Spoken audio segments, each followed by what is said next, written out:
Hey there, GH fans! Grab your coffee or maybe something stronger because we're diving deep into one of the most heartbreaking storylines on General Hospital right now. Our beloved Britt Westbourne is caught in a web so tangled it'd take Sonny Corinthos' entire organization to unravel it. The million-dollar question keeping us all up at night, is Britt a willing participant in Faison's final project, or is she a desperate victim fighting for her life? Let's break down what we know, because this situation is messier than the Metro Court pool after Cassadine family reunion. The ultimate leverage, a cure held hostage. At the absolute heart of this drama is something brutally simple and devastatingly cruel: Britt's health. Jason Morgan, our stoic, perceptive Jason, holds the key piece of evidence. Britt confessed to him that her cooperation isn't born of loyalty or ambition, it's raw survival. Her access to the medication that manages her Huntington's disease, the same terrifying diagnosis Jason was there for in Canada, is being used as a bargaining chip. Think about that for a second. This isn't about money or power. It's about the fundamental human need to not deteriorate. The brilliant, sharp-witted Dr. Minot is being forced to dance on strings held by Jen Sidwell, who delivered the chilling ultimatum, "No one is irreplaceable. Do as you're told or lose your lifeline." Can you even imagine the daily terror?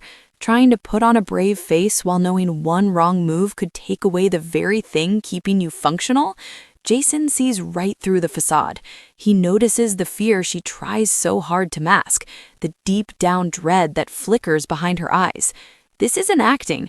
This is the real, palpable fear of someone trapped. The conflicting views. Who do you believe? Now let's talk about the conflicting perspectives in Port Charles, because it's creating a classic who do you believe soap opera masterpiece. On one side, we have Jocelyn Jacks, smart, passionate, and convinced Britt is into it up to her ears. But here's the crucial catch. Jocelyn's intel comes primarily from Jack Brennan. And let's be real, when has trusting a Brennan been a straightforward path to the truth? Jocelyn is operating on secondhand information from a source with his own agenda. Thankfully, she respects Jason enough to promise a second look. That hesitation tells us everything. She trusts Jason's judgment over her boss's whispers. On the other side, standing like a mountain of quiet certainty, is Jason Morgan. His argument is powerful in its simplicity. He knows Britt. I mean, truly knows her. They've been through hell and back together. He can read her micro-expressions, her hesitations, the things she leaves unsaid. She told him about the leverage. If she were a true, willing conspirator, why would she voluntarily hand Jason the very key to understanding her coercion?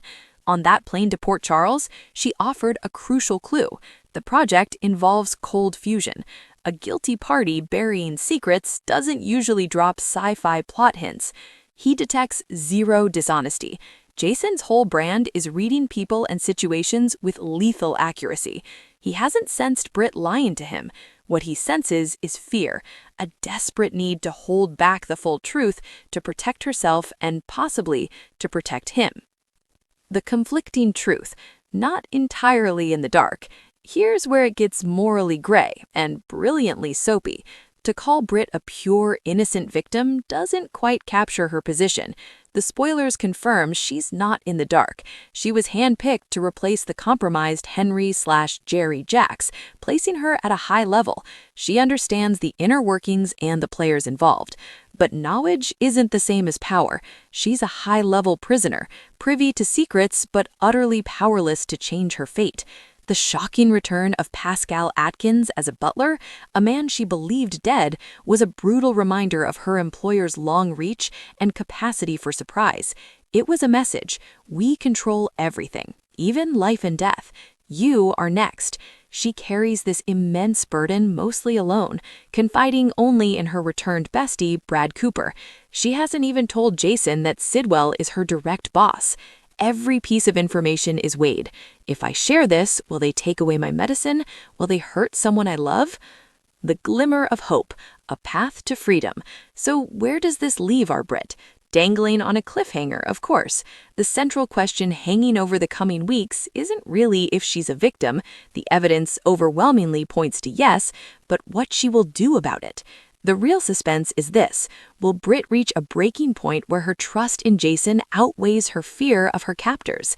This is her potential path to freedom. Jason has already offered a lifeline, not with grand promises, but with his steady, unwavering presence. He's shown he believes in her, even when the circumstances look bad.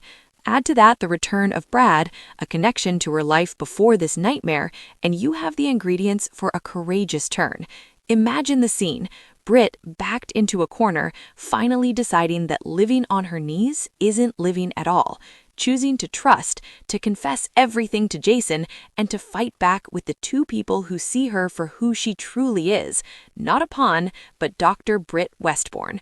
The final verdict, for now: let's be clear, Britt is a victim playing a role under extreme duress. She's not a willing villain in Faison's final scheme. She's a hostage whose prison is her own medical need. Jocelyn is working with flawed information, while Jason is reading the truth written in Britt's eyes and confessional whispers. The tragedy is that her performance is so convincing, it might fool the town before she can be saved.